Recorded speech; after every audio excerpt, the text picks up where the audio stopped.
Hi, it's Joshua Taylor coming to you from here in Hope, British Columbia. I just want to finish off the episode that I started yesterday where I met this guy in Winnipeg an hour after he was raised from the dead, where the angel of the Lord told him to touch the bones of Elisha. I brought him back to life. And anyway, shortly after that, I met a brother in the downtown core of Winnipeg who was what they call. And no one believed this guy. He was really looking for help, finding nothing. And sometimes, the Lord puts you in a position. He doesn't tell you what's going down. You just find yourself in a situation, and this is what happened. Anyway, we were downtown, and I was getting my bike ready to resume the trip across Canada from Thunder Bay in support for the unborn, taking a stand against abortion, and had a chance to refurbish the bike and build some new signs on the back that were actually a friend that I met there. He was at the airport, and I got to use the facilities to fabricate some new signs out of sheet aluminum. But the Lord didn't tell me, well, this is as far as you're going to go. He actually brought the trip to an end. But this guy this Mennonite brother who was involved in the occult, that was being used as a host for demonic spirits, high-profile spirits. We were downtown. I was painting the signs and all that. We were dressed in different attire, and he gave us the slip. He went across the Osborne Street Bridge early one evening, and it was about supper time. And he seen a tract laying on the bridge. He picked it up. It was about the Holy Spirit, and he's going to throw it away, and an arm came out of nowhere and said, "Don't." And so he just shoved it in his pocket. When he got across the Osborne Street Bridge, it's quite a long bridge, there was a penthouse on the right-hand side, just off the bridge, and this is where the high priest resided in the penthouse suite right on top. And he didn't have any keys to get in, but the Lord gave this guy a word of knowledge. He pressed a button, and this lady answered, and he said, "Mary, it's me, let me in."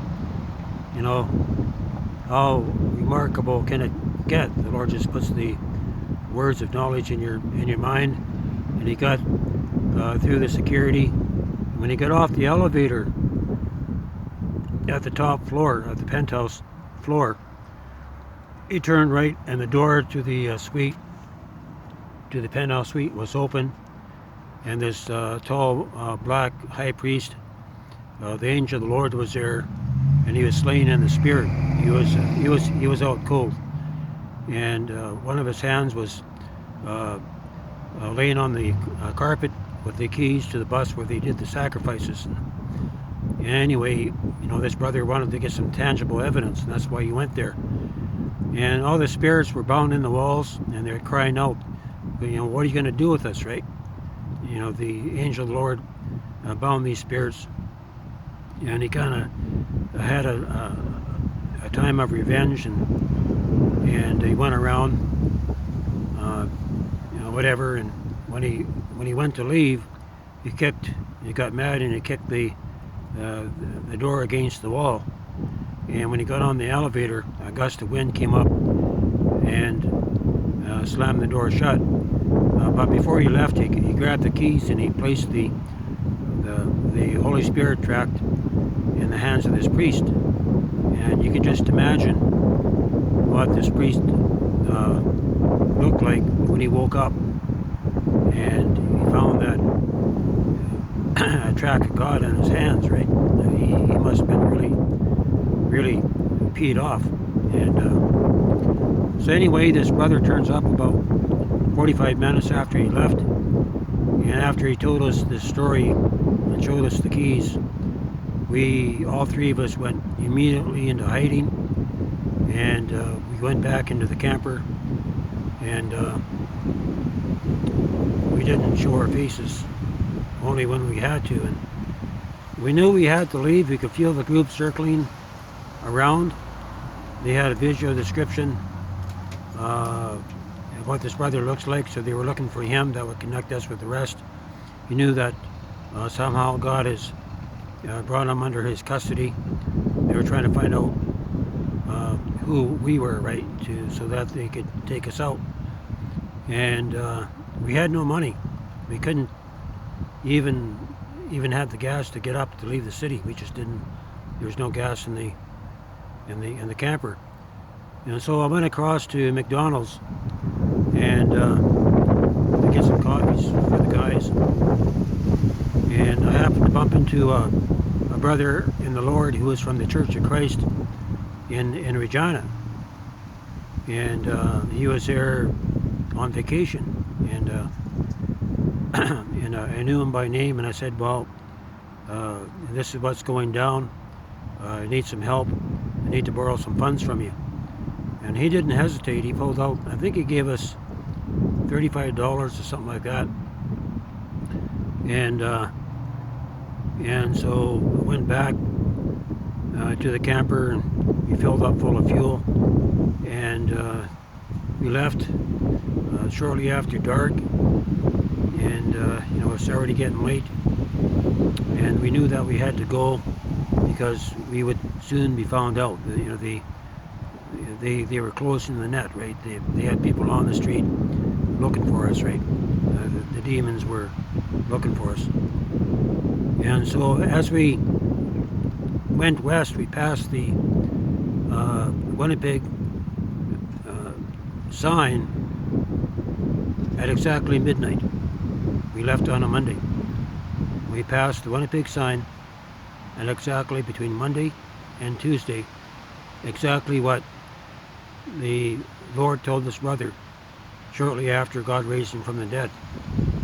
And when we got to Portage La Prairie, about an hour's drive from there, the brother that was in the occult, he recognized the group. You know, they were physically out looking for us, and a APB, or All Points Bulletin, was put out for our capture. You know, the high priest was ticked off. He wanted, you know, he had to do what he had to do. Right? So anyway, I was staying in the back of the camper with his brother, and he would tell me names and addresses and everything. So I was keeping a little black book on what he was divulging, you know, divulging names of lawyers, police, people in the crematorium that kept people on ice, bank dealings. This, you know, this group laundered millions and millions of dollars. So, you know, having him loose, they were at risk, right? Because when he was in the back of the camper, the Holy Spirit was bouncing back and forth. It was just like lightning. But he would take fits at times. He would take a flashlight and shine them out the back of the camper. And other times when we went into a restaurant on our way east, he would go into a fit. So the long story short is that we had to he had to stay in the camper. One person went into the restaurant and brought back food, right? And so we continued driving. We didn't stop. And when we got into the Okanagan Falls, we found out later they spotted us, right? But they didn't put a hit on us right away. And when we actually got up north to Prince George, I was keeping in contact with the people that I knew up there by phone. And when we walked into the men's meeting, it was around maybe 7:30, 8 o'clock at night. I guess our conversation got messed up, and they thought that I was being held at gunpoint. So anyway, everybody started to leave, and the person that owned the house, he was the last one to go, and I was about to jump in to take a shower. I didn't know what was going on, then Noel shouted to me from the downstairs. He said, "Joshua, you need to leave. Don't bother taking a shower." So I got out, and all three of us walked out. When I walked out the door, all these red dots were pointing at our head, right? And I seen all these men in black, maybe half a dozen of them. They're all over 6'6", and we found out later that the group, they pretty well own the police, right? They threatened them to put a hit on us, and so we ended up, all three of us sitting in the back car. I was next to the passenger side. Noel was in the middle, and this other brother was on the passenger side, right? I was on the driver's side, and he grabbed his little black razor kit, and he was sitting in the middle, and he had his hands inside his razor kit, and he was unloading the firearm that he had that was properly registered in Alberta, and he took the bullets out, making sure it was unloaded, so they couldn't charge him with a loaded weapon. And because we had to flee on the spot out of Manitoba, there wasn't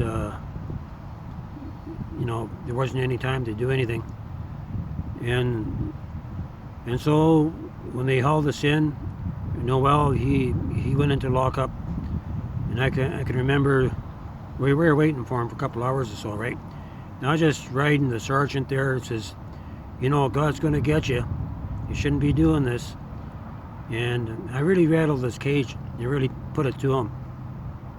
And he said, if you don't shut up, we're gonna lock you away. So that kind of toned me down. And before Noel went into lockup, he tossed me the keys, and the two of us went back to the camper around midnight. The next morning, when we got up, and this one brother, he left. He left us. He left me, and he went back to the group. The group is probably not alive, and he probably did that to keep us from, saving our lives, right? So anyway, hooked up with Noel, and we stayed the night at the hostel there in Prince George, and there he showed me the scriptures concerning being a bondservant of the Lord, and that's where I made another commitment to the Lord to be a servant, of the Lord. I'm going to come back in the third part of this. It's already 13 minutes, and to conclude this part of my testimony that goes back to the fall of 1985.